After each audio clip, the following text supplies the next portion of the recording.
तो चलो अब हम लोग समझते हैं रेस्पिरेशन इन ह्यूमंस, हमारे अंदर क्या रेस्पिरेशन होता है। ठीक है, तो देखो रेस्पिरेशन में ना आपको यहाँ पर दिख रहा होगा, हमको कितनी सारी चीजें नजर आ रही है, देखो कितनी सारी चीजें है ना, जैसे कि ये हमारी पसलियां हैं, है ना, रिब केज बोलते हैं जिसको। हालांकि ये रेस्पिरेशन में हमारे काम नहीं आती है, पर ये क्या करती है, ये हमारे ना ये जो लंग्स होते हैं ना बच्चों, ये जो लंग्स है ये क्या है, ये सॉफ्ट होते हैं, ऐसे गद्दीदार होते हैं। तो अगर ये पसलियां नहीं होगी ना, तो अगर कोई अपने को ऐसे मुक्का मारेगा ना, तो अपने लंग्स जो है उस पर जाके पड़ेगी और वो फूट जाएंगे। तो ये जो रिब केज है ना, ये रिब केज क्या करती है, अपने लंग्स को डैमेज होने से, चोट लगने से अपने को बचाती है। ठीक है, ये इसको भैया सेफ्टी का काम करती है। ये समझ में आया रिब केज का क्या काम है।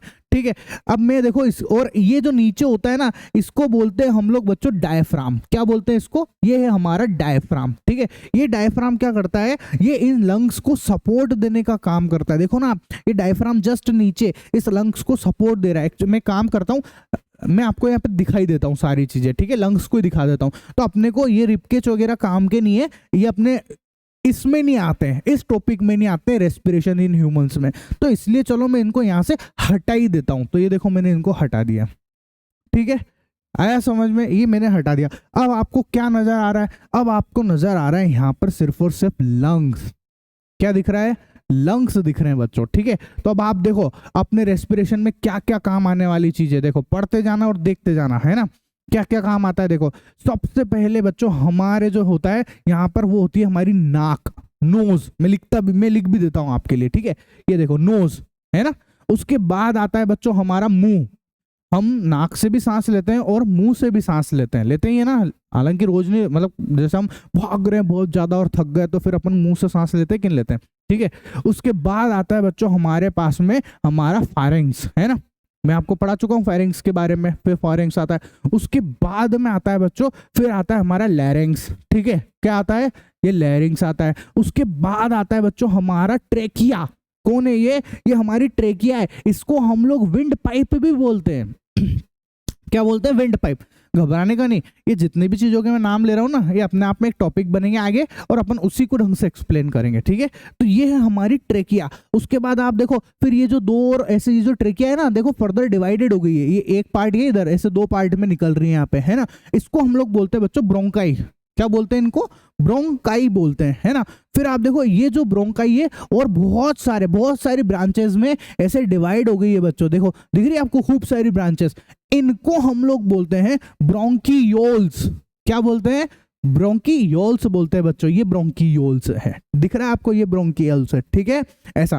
फिर आप ध्यान से देखो, आपको जो है यहाँ पर ये जो रेड जो गुलाबी से नजर आ रहे हैं, ये है हमारे लंग्स। कौन है ये हमारे फेफड़े हैं बच्चों। हमारे फेफड़े गुलाबी से होते हैं, स्पंजी टाइप के होते हैं। ठीक है, और आप देखो, आपको यहाँ पर देखो गुब्बारे जैसी स्ट्रक्चर नजर आ रहे होंगे, दिख रहे हैं गुब्बारे जैसे यहाँ पे स्ट्रक्चर जो दिख रहे हैं। वापस से देखो मैं ये इनकी बात कर रहा हूँ। ऐसा ये जो गुब्बारे जैसे, इनको हम लोग बोलते हैं बच्चों एल्वियोली। कौन है ये है हमारी एल्वियोली। क्लियर है, आया समझ में क्या क्या चीजें क्या नहीं है। एल्वियोली का फंडा समझ में आया। एल्वियोली और कुछ नहीं होता, गुब्बारे जैसी छोटे से स्ट्रक्चर होते हैं, उसको हम लोग बोलते हैं एल्वियोली। क्लियर, कोई तकलीफ किसी को नहीं ना। ठीक है, अब जो मैंने आपको बोला, जिन चीजों के बारे में हमने बात करी है ना, ये हमारा पूरा रेस्पिरेशन सिस्टम बनाता है। कौन है ये, रेस्पिरेशन सिस्टम बनाता है बच्चों। आप आराम से पढ़ लो, मैंने यही लिखा, the human respiratory system involves the nose, mouth, firings, लैरिंग्स, trachea जिसको विंड पाइप भी बोलते हैं, bronchi, bronchioles, lungs and alveoli.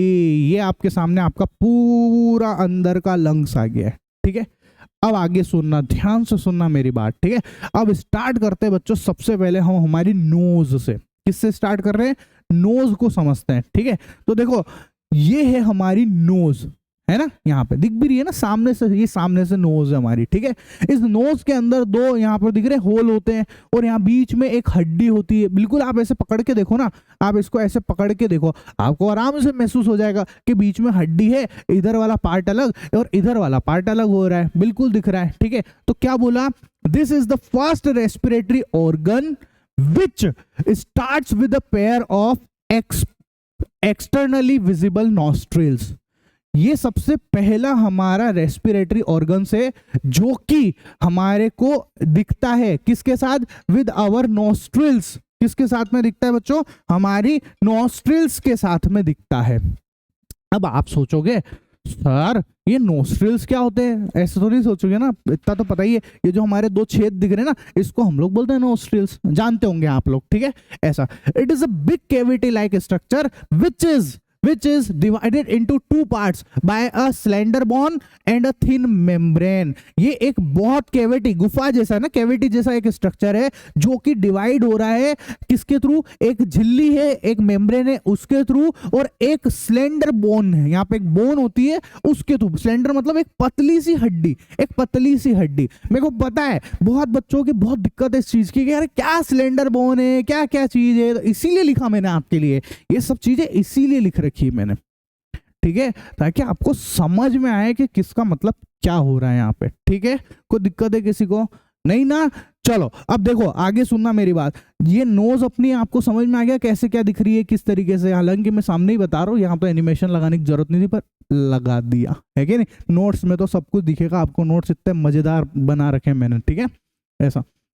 अब देखो जो अपनी नोज है ना, उस नोज के अगर आप इनर स्ट्रक्चर को देखोगे, इस नोज को मैं आपको अंदर से दिखाता हूँ, देखो ये नोज का इनर स्ट्रक्चर दिखाता हूँ, तो ये आपके नोज का इनर स्ट्रक्चर है बच्चों। आप बोलोगे सर ये तो हमने देख रखा है पहले से, हाँ हाँ बिल्कुल देख रखा है, कहाँ नहीं देखा बताओ, जब मैंने आपको अपने फारेंक्स पढ़ाया था उस समय आपने इसको पढ़ा है, उस समय भी इसको देखा है बच्चों, ठीक है।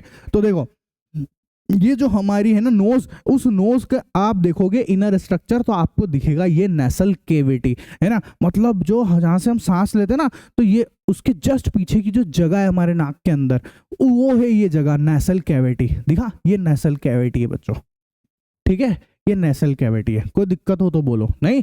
और मैंने आपको बता रखा है ये वाली जो जगह है ये फारंक्स कहलाती है ना, और यहाँ पर जो है इसमें सबसे ऊपर बोलो फटाफट कौन है, ये है हमारी नेसोफेरेंक्स, बोलो है कि नहीं है नेसो, फिर ये ओरो है ना, ये सब बता रखा है। खैर मैंने यहाँ पर ओरो वगैरह की बात नहीं करेंगे, अपन नाक की बात करें इसलिए नाक से रिलेटेड बात कर लेते हैं, ठीक है। तो ये कौन है, नेसोफेरेंक्स है। किसके, ये कहाँ होती है, ये जो अपनी नेसल कैविटी है उससे जस्ट पीछे, दिख भी रहा है भैया जस्ट पीछे है ये, कोई दिक्कत नहीं ना। चलो अब देखो, अब क्या है ना कि ये चीज मैं आपको समझा चुका हूँ वैसे पहले भी कि भैया हम लोग जो है ना, हमको हमेशा नाक से सांस लेनी चाहिए, ठीक है। हम नाक से सांस लेते हैं तो हमारे नाक के अंदर जो म्यूकस होता है ना, हमारी नाक के अंदर जो है कुछ हेयर होते हैं, वो क्या करते हैं हमारी हम जो भी सांस लेते हैं उसके अंदर जो भी इम्प्योरिटीज होती है या जो भी धूल मिट्टी होती है उसको वहीं चिपका लेती है और अच्छी एयर जो है हमारे लंग्स तक जाती है बच्चों। ये चीज़ मैं आपको समझा चुका हूँ, सारी चीज़ें एक्सप्लेन कर चुके, तो बस ये यहीं पर मैंने ये लिख भी दिया है आपको, जो उस समय समझाया था वो सब लिख रखा है यहाँ पर मैं, ठीक है ऐसा। कोई दिक्कत है किसी को, नहीं। अब आगे सुनो, फेरेंक्स तो मैंने पूरे एक्सप्लेन कर दिया है, बस एक बार और बता देता हूँ आपके तसल्ली के लिए, ठीक है। फेरेंक्स कैसा दिखता है, ये रहा है ना। फेरेंक्स जो है एक अपने को चिमनी जैसा है ना, फनल लाइक स्ट्रक्चर होता है इसका, जिसमें यहाँ पर इसको बोलते हैं, बोलो नेसल कैविटी के पीछे है ये वाला जो है हमारा कौन है, बोलो जल्दी जल्दी बोलते जाओ फटाफट बोलो, ये कौन है, नेसोफेरेंक्स, ये वाला ओरो, ठीक है, और ये वाला ओरो, और उसके बाद ये वाला जो है ये लैरिंगोफेरेंक्स है। कोई तकलीफ नहीं ना, बहुत ही ईजी है, बहुत ईजी है, ठीक है। ये अपन ने तीनों ही चीजें देख रखी है बच्चों, कोई तकलीफ नहीं, ठीक है।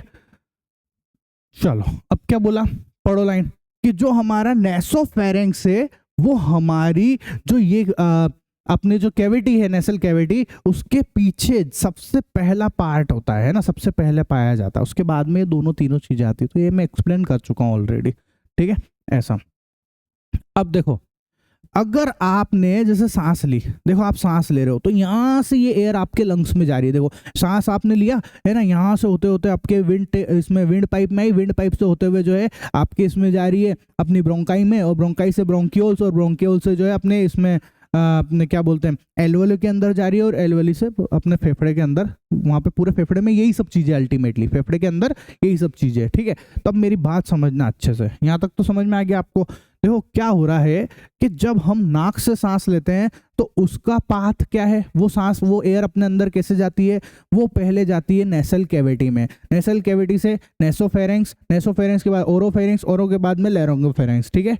लेकिन जब आप मुंह से सांस लेते हो तो वो डायरेक्ट ओरोफेरेंक्स के अंदर जाती है। आप देख लो, ये देखो, ये देखो, ये जा रही है, जा रही है, जा रही है, यहाँ पर देखा, ओरोफेरिंक्स में, फिर उसके बाद लैरिंगोफेरिंक्स के अंदर जा रही है जब अपन मुंह से सांस लेते हैं तो, ठीक है। ऐसा कोई दिक्कत हो तो बोलो, नहीं? अच्छा, उसके बाद देखो, फिर मैं आपको बता ही चुका हूं, इसके नीचे जो है एपिग्लोटिक्स होता है ना, ये एपिग्लोटिक्स होता है, समझ लिया अपन ने। एपिग्लोटिक्स क्या करता है, बोलो फटाफट बोलो। हमारे ध्यान रखता है इस बात का कि जो भी हम खाना खा रहे हैं वो हमारे ट्रेकिया या विंड पाइप में ना चले जाए, वो फूड पाइप में ही जाए, इस बात का ध्यान रखता है वो, है ना। ये ढक्कन है, ये एक तरीके का क्या है बच्चों, ये ढक्कन है जो इस बात का ध्यान रखता है ये, ठीक है। कोई तकलीफ है किसी को? नहीं ना? अब आगे सुनो, यहां तक तो आपको समझ में आ गया होगा, है ना।